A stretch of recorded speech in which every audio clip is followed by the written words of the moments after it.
Hey everybody, welcome. We're really excited to be doing a webinar on probably one of the most important topics facing startups around the world today. That's creating a growth engine, not a growth hack, okay?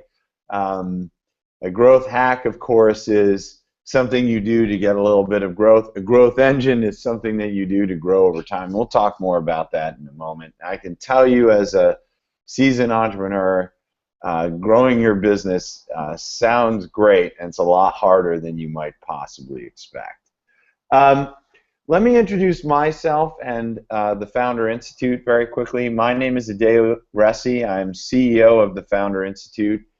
The Founder Institute globalizes Silicon Valley. We take some of the best practices and best ideas on how to build a business, and we'll be talking about some of those today, and we open different chapters around the world and help local entrepreneurs really capture some of the growth mentality and action that happens in Silicon Valley in their local communities.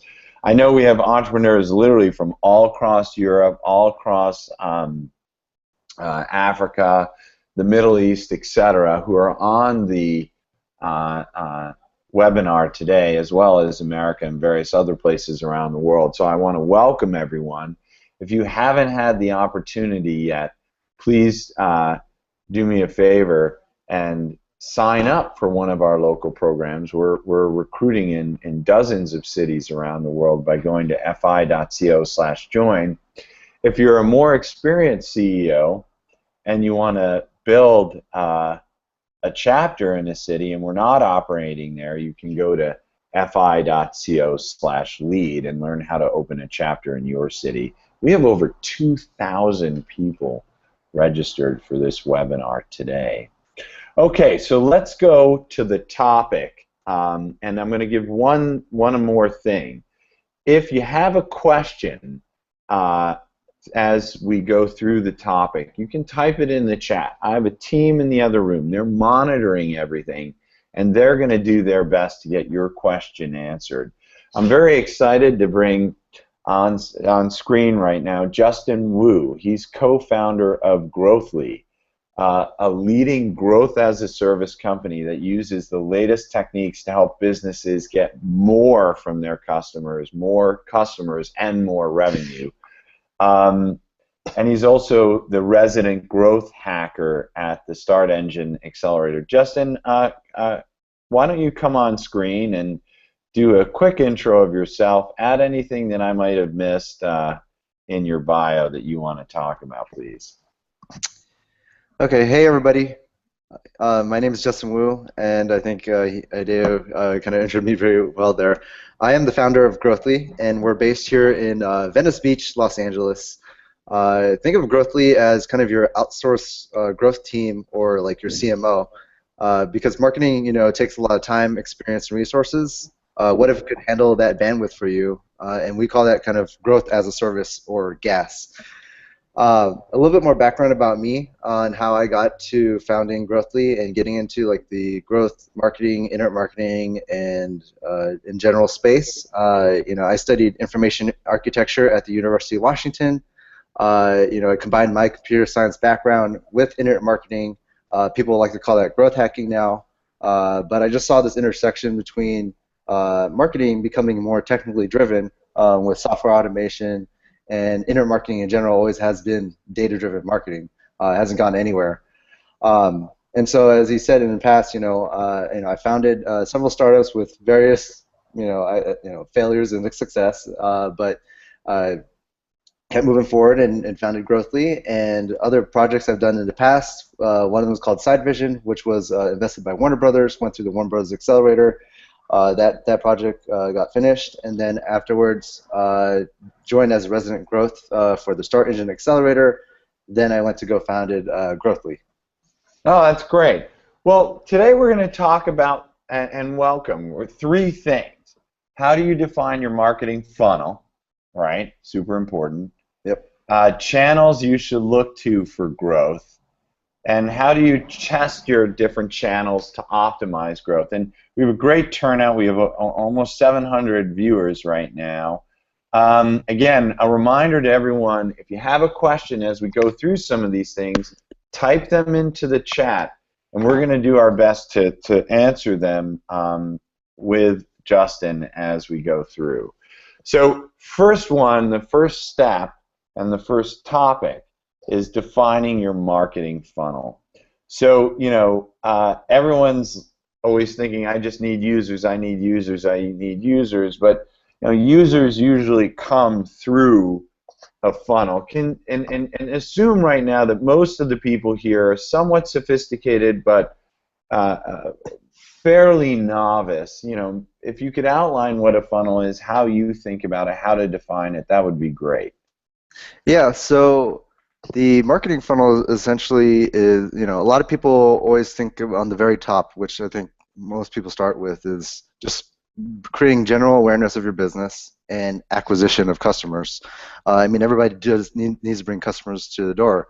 Right. So just let me not to Yeah. interrupt quickly. So the funnel basically, for example, might be the very top awareness of the business among a cloud of people, and at the bottom might be a paying customer, right? Just to Yep. give an example. Yeah, so from point A to point B, from somebody walking to the door all the way up to conversions, and then actually more beyond the funnel is even after the sale. What are you doing with that customer or a user? And that's something that people also forget, is that after the sale's done, they don't recognize that there's more beyond that, just that too as well in terms of your marketing funnel. But being able to, that's essentially identifying how the flow of customers come right to first recognize your business all the way up to the conversions. That essentially is just the overall flow and shell of the marketing funnel. And so I'm a new founder. Let's say I've got an app or a website, and I want to define my funnel. What would be the first step that you would recommend that I do? Yeah, it's what I would do is just first map out the customer journey throughout your whole kind of product service and kind of the whole customer life cycle. From them initially coming to your website all the way down to signing up, and then what happens after the sign up or purchase, and then after that too. So kind of just like story map your customer journey and build that whole roadmap for for the customer, and then you'll be able to start identifying and keep that in mind on the whole flow of the traffic that's coming inbound, or the installs are coming in, or the customers who are walking into your retail store or even your e-commerce shopping cart. And so it's like kind of a combination of understanding your product heavily, and then understanding how your customers are going to go through that whole journey, and from there, So yeah. yeah, so let's maybe use something specific. So I mean, you brought up a store, so you can have a funnel even in a physical location, which is something that people sometimes don't think about. But for most of the people on the webinar, I'm sure they're building more digital products, some hardware, but mainly technology oriented. Um, so you hear about the product possibly through an ad or some PR. You come to the website. You might sign up. You might get some sort of prompt. You might pay. And then another interesting thing you brought up is that you should be thinking about the customer after they pay as well. So how to keep them engaged. Like, what are some, there's a lot of talk out there about, don't have too many steps in your funnel. If there were any sort of like quick tips you could give when designing your funnel, because I could see someone new saying, "Oh man," and coming up with a funnel that has like 50 steps. Yeah. Or what are some of your quick guideposts for how to think about doing a funnel well?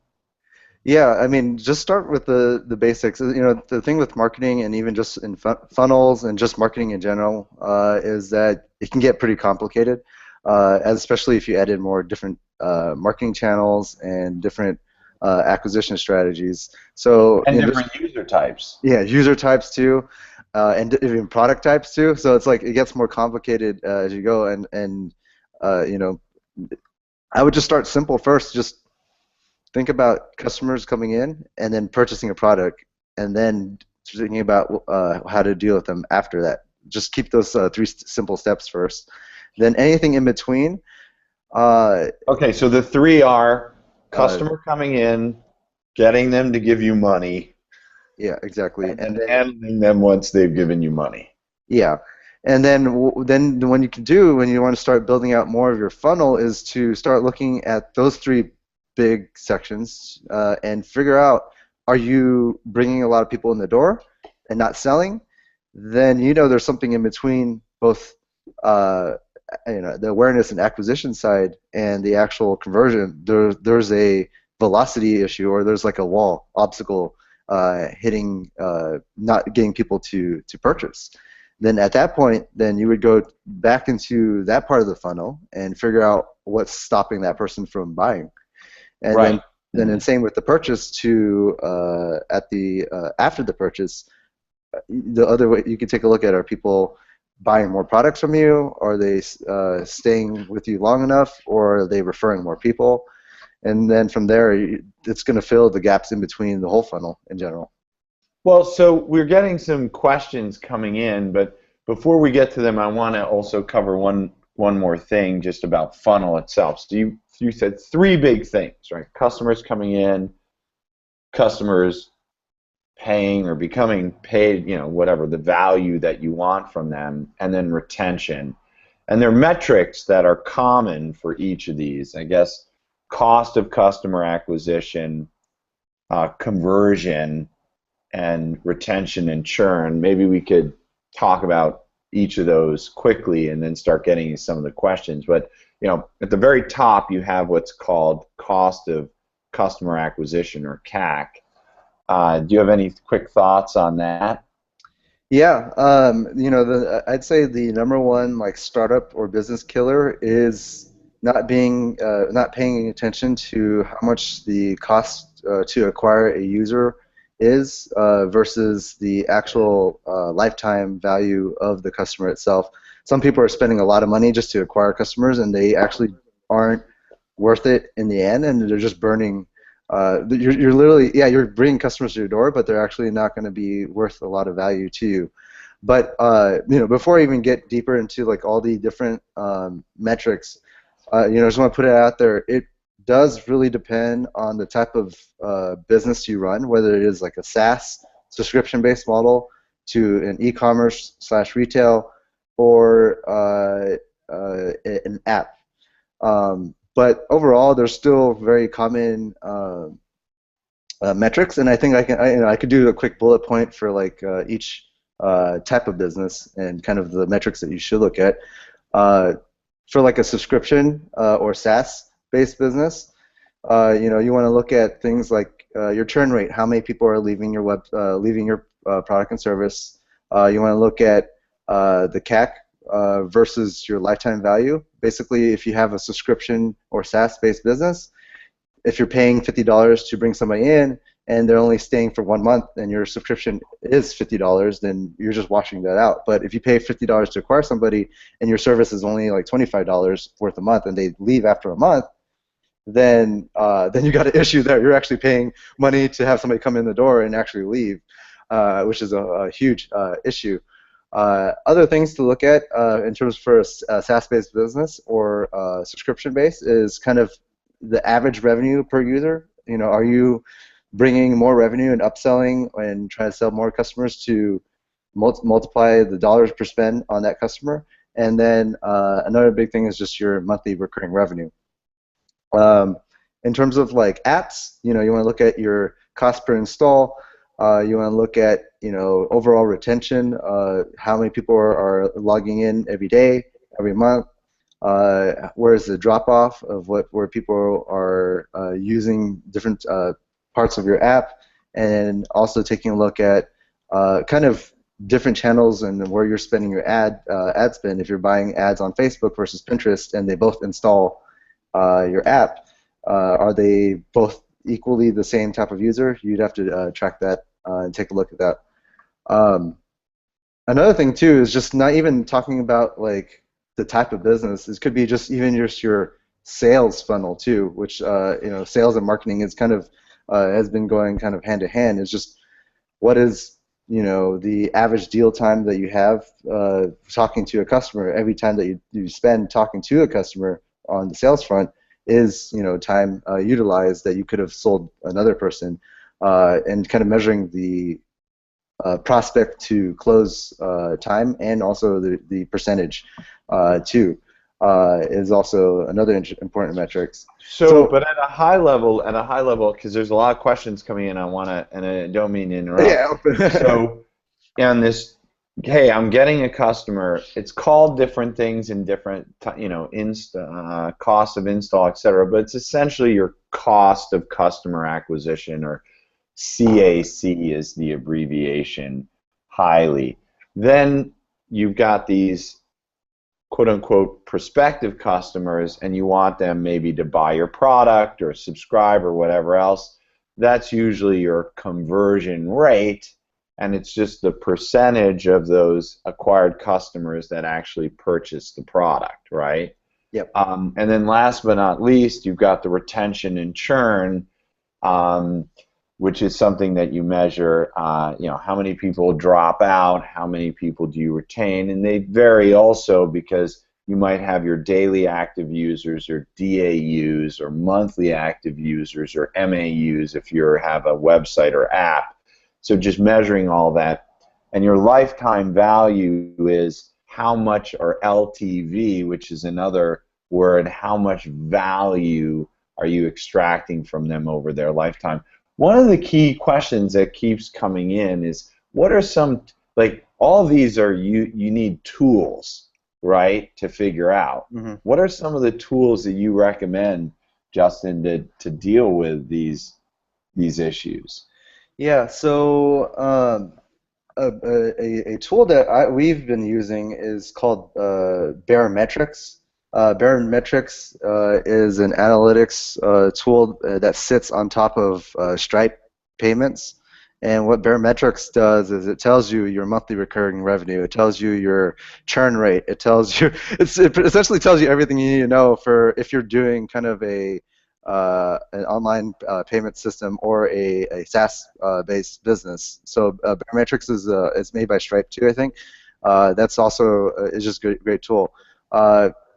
If you're looking at your sales and your sales whole pipeline, then it just depends on your kind of CRM or your outreach tool. So it could be like HubSpot CRM, which is completely free. You could take a look at your whole sales funnel of people coming in and flowing into your business. If you're driving a sales-driven organization, or you can use other tools like Close.io or Outreach as well. Anything that will help kind of move the velocity. That's the biggest thing that you want to look at with any of type of business that you have, is that you're looking for statistics that can monitor essentially the velocity and people going through your whole app, product, service, or even store. So, was it Bear Metrics of Yeah, Stripe? Barometrics. Let me see. I could type that out. Bear. And then you also mentioned Close.io, Yep. and some people were asking about, and what was the third one? Sorry, Oh, there's like the CRM system that oh was part of the, yeah, HubSpot CRM which is HubSpot CRM. Great. HubSpot Some CRM. people were asking about Google Analytics and Kiss Metrics as tools. Do you Yeah. find them useful, or? Oh yeah, for sure. So Google Analytics is really great to overall track where your traffic's coming inbound and measure all that. Um, but sometimes Google Analytics is only good to just show you people coming to your website and what channels they're going through. But if you want to get a little bit more deeper into how your users are actually coming into your app and where they're dropping off, then there's two things that you could, two tools that are good is Mixpanel. Mixpanel.com is the tool that you can map or website and see where customers are kind of dropping off. Or another one, if you built an app, it's called Apps Flyer, which is appsflyer.com. Do you know Kissmetrics? Do you like them?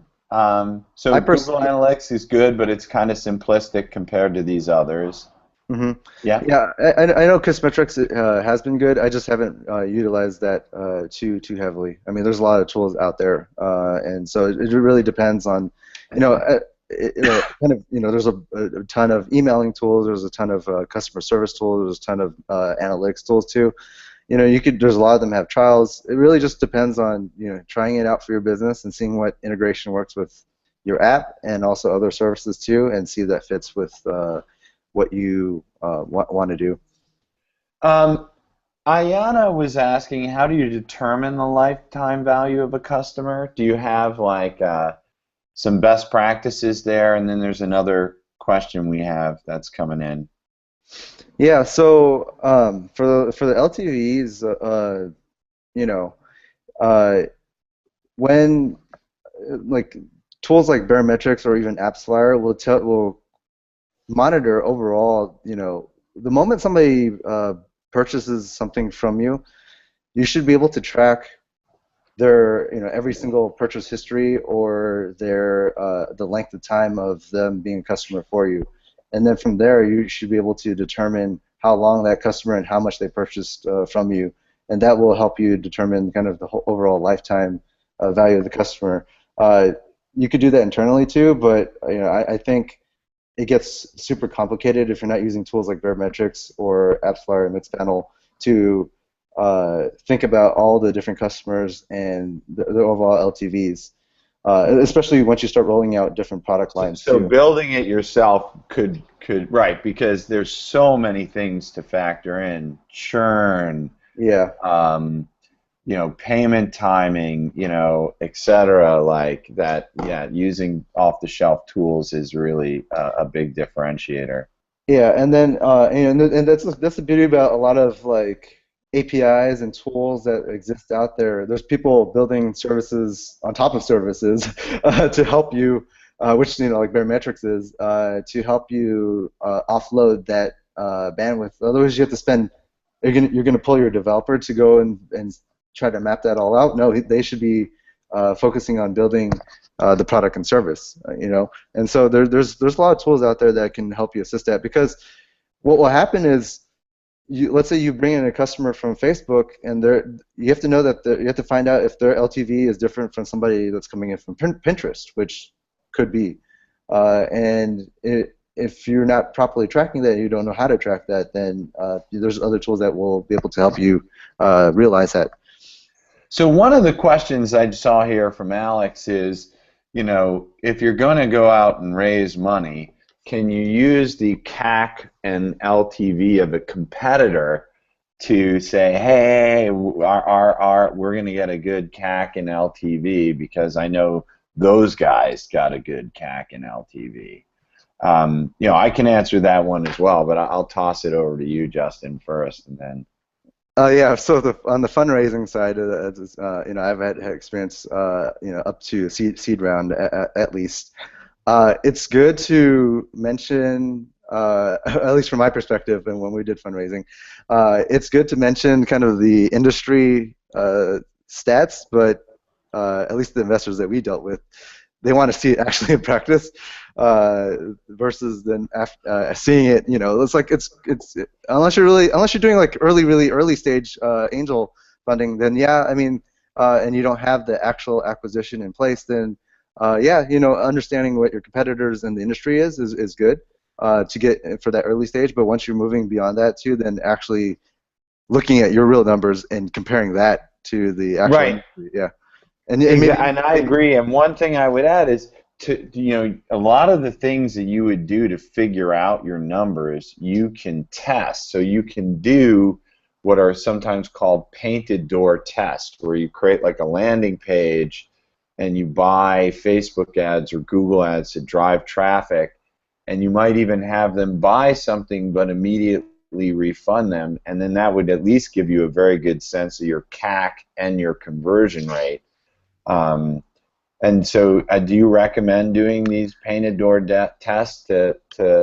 Oh yeah, definitely, definitely. And I think that just goes to the point of you just demonstrating that you are going to hit similar numbers to your competitors, or Right. because that's the biggest thing with investors is that yeah, like anybody can talk about getting similar results to competitors, or at least we would love to believe.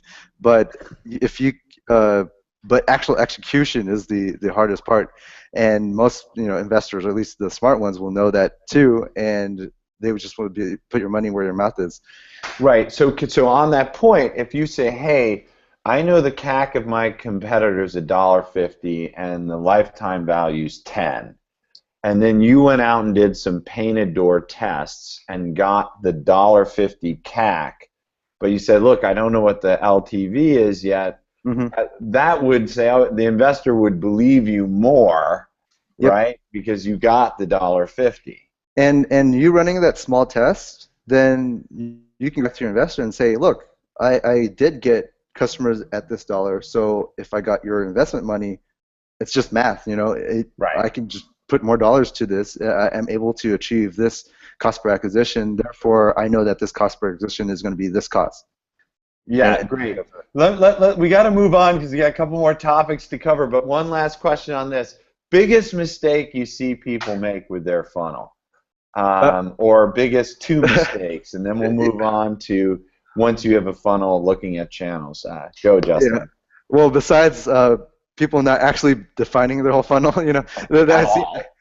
and you'd be surprised. For the companies that we helped, which has been over like 100 different companies through the lifetime of our company, and these are companies that have been seed to even like Series B and C, like revenue generating companies too.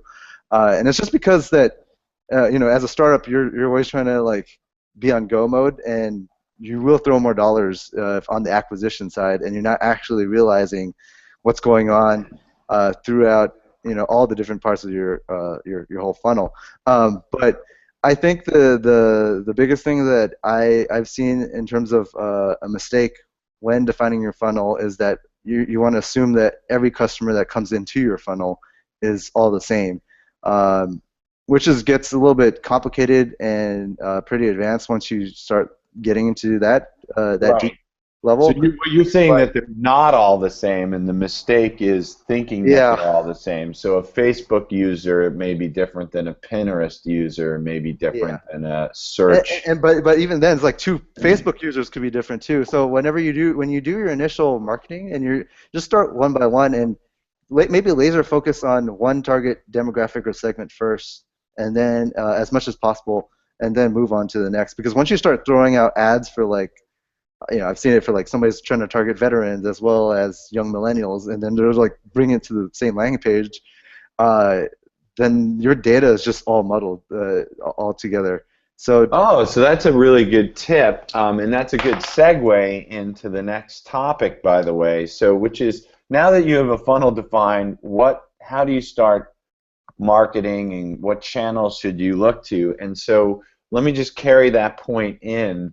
And what you're saying here, correct me if I'm wrong, is that you should not sort of blanket, but actually try and do some really specific targeting. And you brought up, for example, veterans as maybe if it's appropriate for your product, and then roll out so you could get very specific data. Hey, Facebook veterans, Google veterans, LinkedIn veterans, right? Is mhm. that what you were saying? Yeah, yeah. And what I was saying though is that I've seen people buy ads to both like two different demographics and sending to like the same website or landing page, and expecting them to be the same user coming inbound or customer, and that's not the case. Everybody there's differences in those type of customers, and being able to just segment that correctly will help you understand. It's really just understanding your users and who they are, and where they are in the funnel without So, going. so for really, as a first step of the different channels, it sounds like to me, and correct me again if I'm wrong, but you're saying you really want to start defining different user groups Yeah, first. yeah, I would do that before you define the channels, because channels are always going to be there, and if you want to determine what channel, and just to, what people might ask, what is our, different type of channels, the PR is a channel, all the different social platforms, email, search, ads, influencers, print, TV, so everything is a different channel. And before you go out and actually go and like, just because social media like Snapchat or like Instagram is popular, you have to ask, who are your customers, and where are they congregating, before just going into the platform blindly and thinking that that's the best channel to use for your business.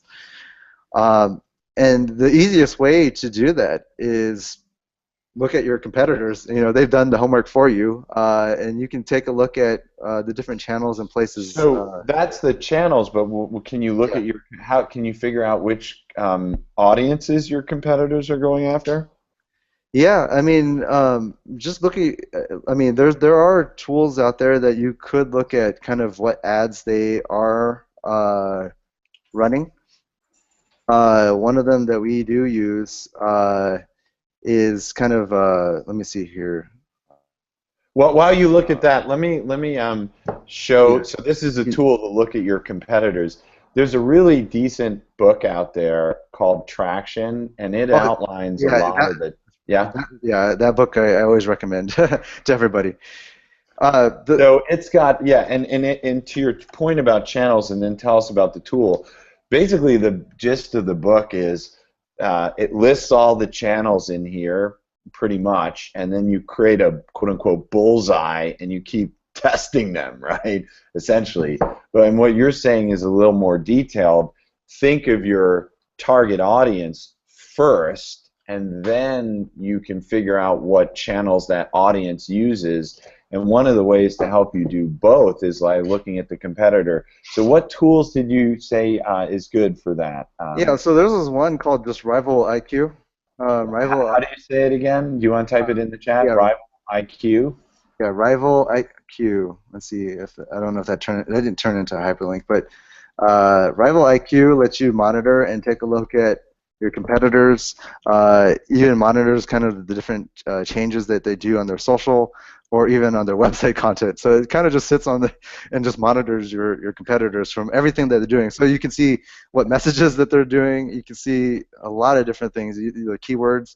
It's a pretty clever Wow. tool. I mean, this Yeah. the tools that exist today, like you don't have to do anything. Get Rival IQ. It's like he's crossing the street.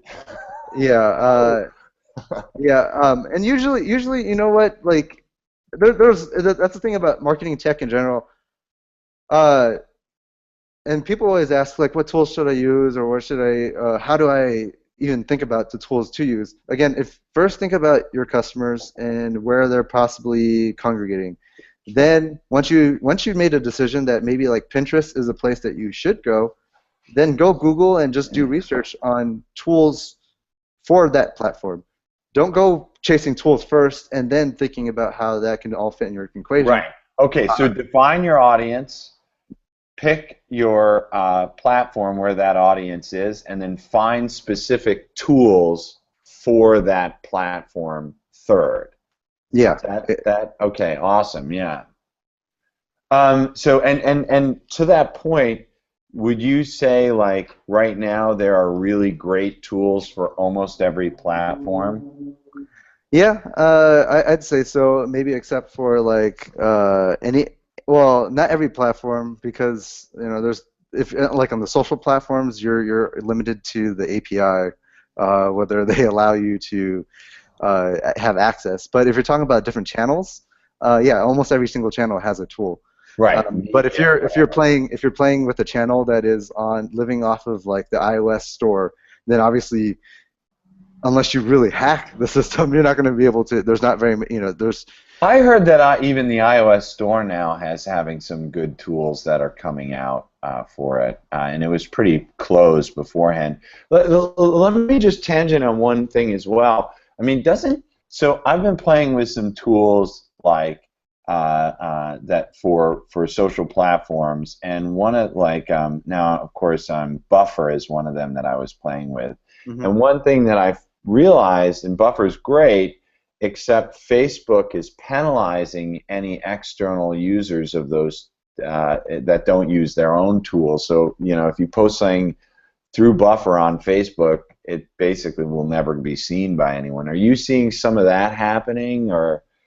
Yeah, I mean, because everybody wants you to use their platform natively for whatever they're doing. Because one, you just visit Facebook, you're getting them money from the ads just from visiting Facebook, and then two, they don't people on platforms like Facebook, Twitter, all these social platforms.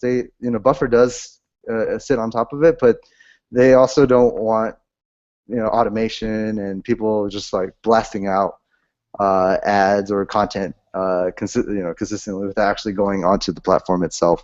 So that's the thing that people have done is usually marketers will make platforms terrible because they overdo it, and there's a lot of marketers who are just trying to create a lot of noise, and platforms get angry and then they'll pull back from that. And you're seeing that with every platform from there, like Instagram to like Facebook, uh, and then like Snapchat, they just like do not have an API. Maybe they're going to open up their ads API because you're paying them money, but they're we saw Facebook become like the Facebook Open Connect, and then they pulled it back away from it because everybody abused it Right. after Well, that. So right. it's like You're right. there's So trust you trust got to issues. be careful and probably use these platforms directly. A couple questions coming in here from the audience I want to get to. Yeah. So, yeah, if rival IQ is great if you have competition, but Kate was asking, well, how do you know the best channel if you don't have any competition? How do you figure out what the right channel is for There's you? Do probably that one competitors, first. but if there's another thing too is look at 10 gently related businesses to your business too. So uh, let's say you are targeting people who like golf. You don't have to go to all your and you have like golf balls, for example, as your product. You don't have to look at all your other competitors. You can go look at golf magazines, golf news publications, and see what they're doing because all you care about is the audience. And I think people often forget that all you need to do is think about who else has your audiences. It could be even another topic that is not even related to your business, right? And I'll give you another like a use case example is let's say you run, and I see a lot of questions people asking how do they do kind of growth for their own agency, SEO and all that stuff too. If you know that business owners are your customers, then go after accountants, go after law firms, go after any of these other services-based businesses that are attracting your audiences and see what they're doing to attract, and you can work a relationship with those people as another channel, or figure out what they're doing for marketing to those people too. Because sometimes they'll give you the answer because the communication strategy is going to be very similar because they're hitting the same segment or customer demographic. So Is what about Ketki? I'm sorry if I no, it's mispronounced your name.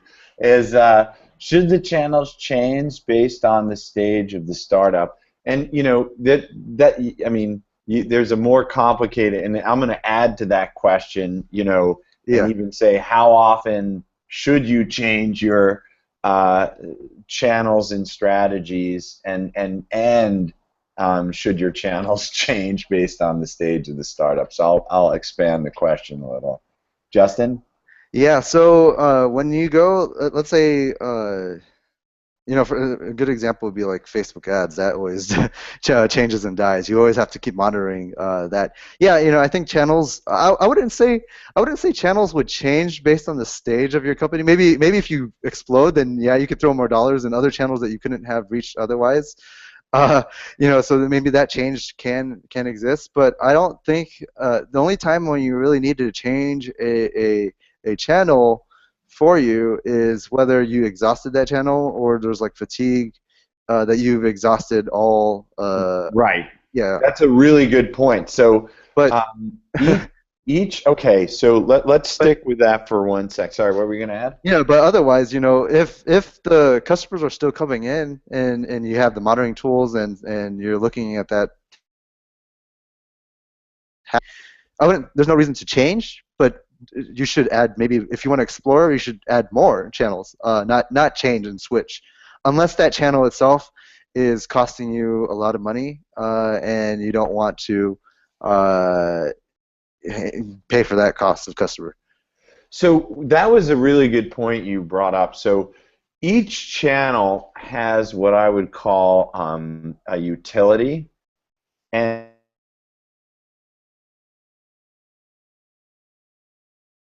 it spends so much, and then it just doesn't produce any more volume. And sometimes that utility will also decline over time. So you start spending on a channel, you optimize, you get to your maximum utility, and then you exhaust it, and sometimes it even declines. I don't know if that's been Mhm. your experience as Oh yeah, well. for sure. And this goes to the point though of why you should be focusing on your whole marketing funnel instead of just acquisition because channels can die, right? And what do you have left if your channel, let's say, a good example. Channels do die. Yeah, channel, yeah, example like print, right? Like that's example. If your business was fully on print and that channel dies, so what are you left with? What are you left with?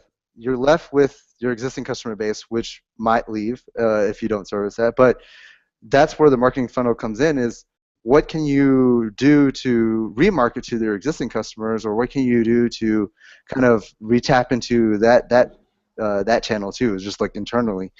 Uh, So and so really, I mean, yeah. you got to look at customer acquisition, and the funnel and optimizing and finding things is really an ongoing effort, right? And then to your other point, which was a great one, keeping your existing customers happy is also an ongoing effort, right? Maybe so. Talking about this ongoing effort, because this is the purpose of the call. Hmm. How are you going to be continuous? How do you build into your organization the focus necessary, and the third subject today, to continuously test and optimize channels and your funnel? Like, what are some recommendations you have there? I think this was a good segue. There's never a set and forget method at all, and kind of as entrepreneurs, or we're always trying to move fast, break things, and move. We're all focused trying to grow our startup, right, and trying to focus on the product and service.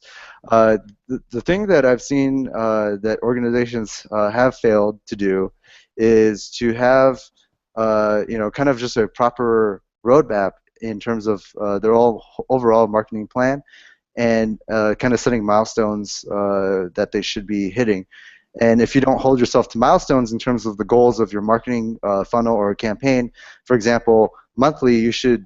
Uh, I'm trying to like generalize as much as possible. But for example, if your monthly milestones is to get this much amount of users, Right. and you don't hit that, then that should force you to go back and look at the funnel. Like setting those like bars of whatever metrics that you have for your business.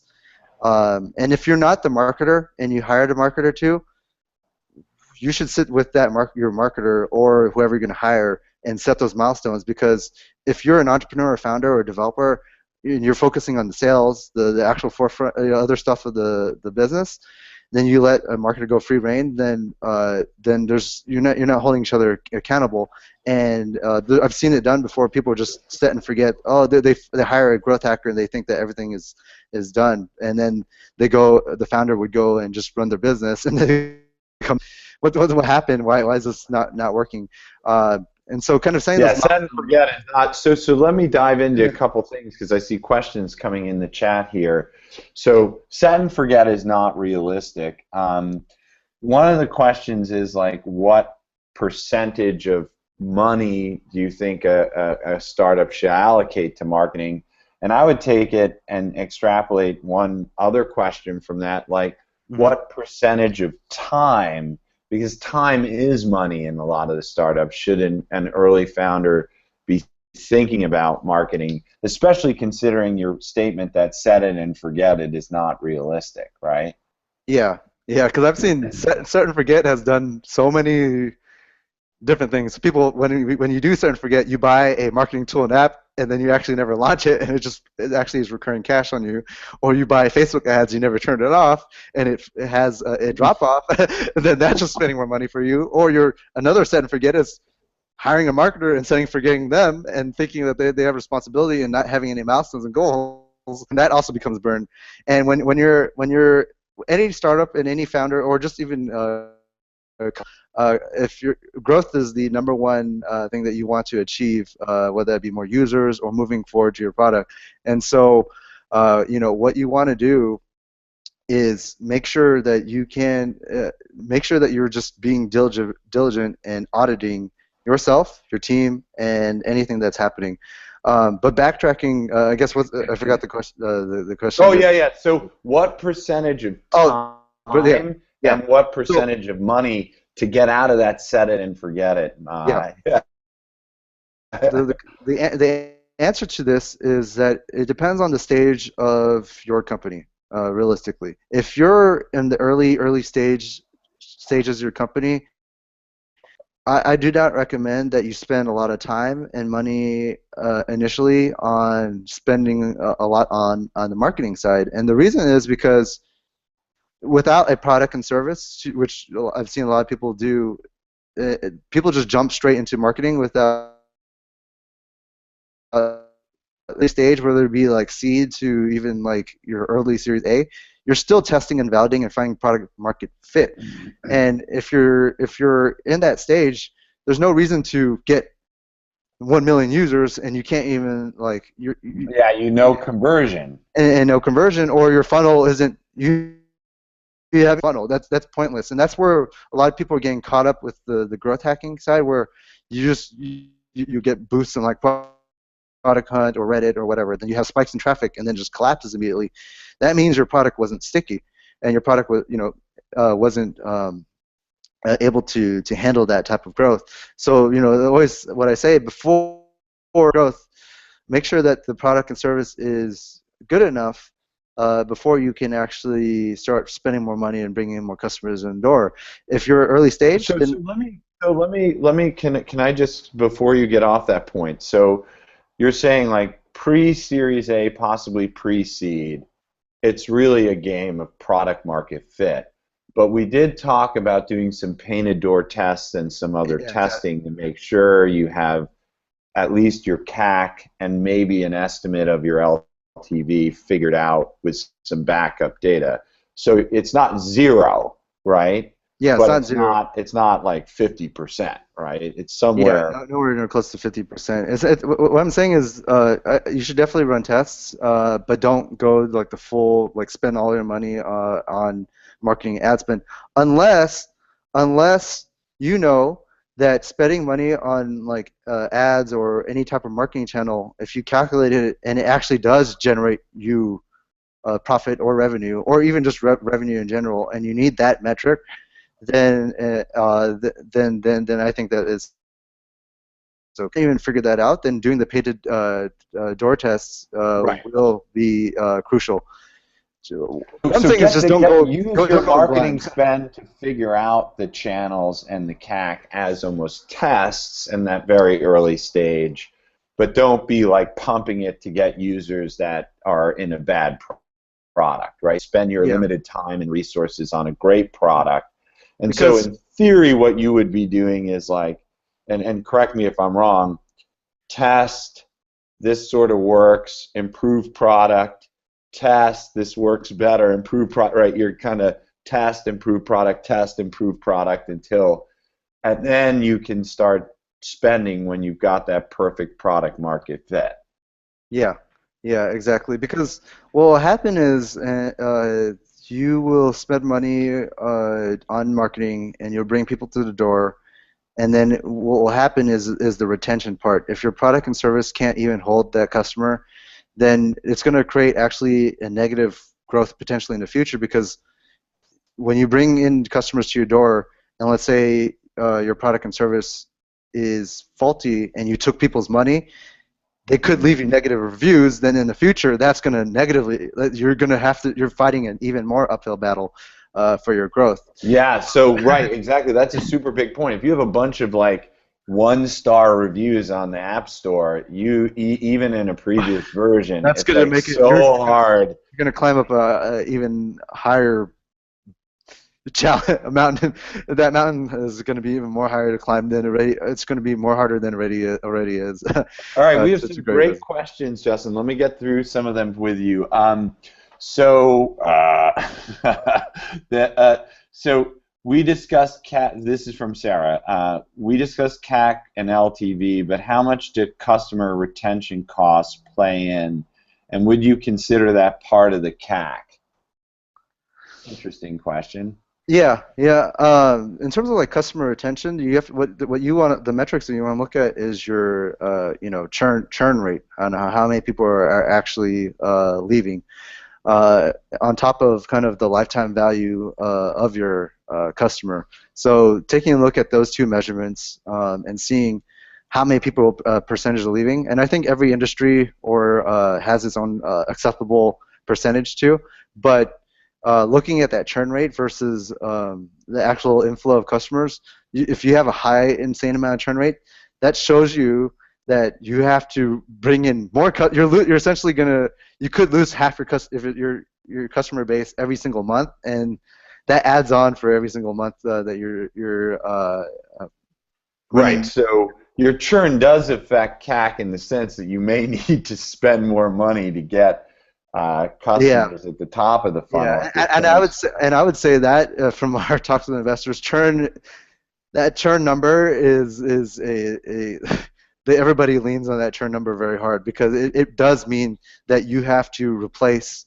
uh, those lost customers if that churn number is high or low, depending on that churn number, So and one then of you the multiply that for the whole year for the right. whole. So one of the big issues, back to your previous point, if you're pumping in volume and your product's not that good, you're going to have a high churn rate. The investors will look at that, which was a previous question, and be like, "Oh, this isn't a good business, Yeah, right?" that's a pure indicator that your product is not sticky, does not hit product market fit, or there's something wrong with you. like Right. So you want to be super careful about pumping the volume when you're going to have a business that you know has churn. There's a couple other questions. Ganesh was asking, what modifications do you recommend that you might use to accelerate the timeline from customers coming from the top of the funnel to the bottom of the funnel? Like what are there any hacks, or and then is there any sort of yeah. recommended timetables? I would guess as quickly as possible. Yeah, quickly as possible, definitely. Let me think how to answer that question best. To get people from point A, from sales to actual, no, from acquisition to actual sales, Yeah. you have to identify what are all the touch points you as a business are doing to that, and this could be for your sales or even your whole sign up processes, right? Are you? Let me think how to answer this. Identify all your touch points to your customers from getting them that journey from point A to point B, and then figure out what is taking the most time, whether it be from you as a business. So let's say you're running, let's say the most easy example is maybe like your sales pipeline or sales funnel. Or when the moment that you have a customer come in and call, how long is the call length? How long do they go from closing? And is there a lot of back and forth? Measuring all that. Well, if it takes your sales guy 2 days to reply to a customer inquiry, Yeah, right? Turning that into 10 minutes might actually, because that initial reply sets the schedule of mhm, follow-up. So, oh, every 2 days, that's not good. If you can bring that to 15 minutes, 15 minutes, 15 minutes, yep, you could exactly. cut your So sales the time best by thing, up to a it's lot. it really is. It's a logistics thing. So first, identify all the touch points that you have that will get people all the dots between point A to point B. Then you have to figure out how you can either cut corners or make each of the process much more efficient throughout each of the stages. Whatever. that roadmap. It's a little bit hard to explain for every single use case because every business has Right. their Well, own but journey. But what I'm saying though is just to I think you're awesome. Think about when you touch the customer and then shrink it or make it happen faster, or even better, eliminate it.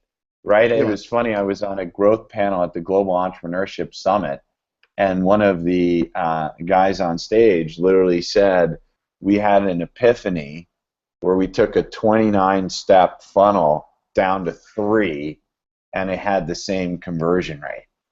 yeah Right? And you know, his company eventually got acquired by one of the big Silicon Valley businesses, and they still use that funnel today. So, we're running out of time. We've got a detailed process here, and we've outlined a lot of things to think about. Are there any habits or tips that you can provide people going forward, saying like, you know, don't go, big habits or tips that you can leave people with?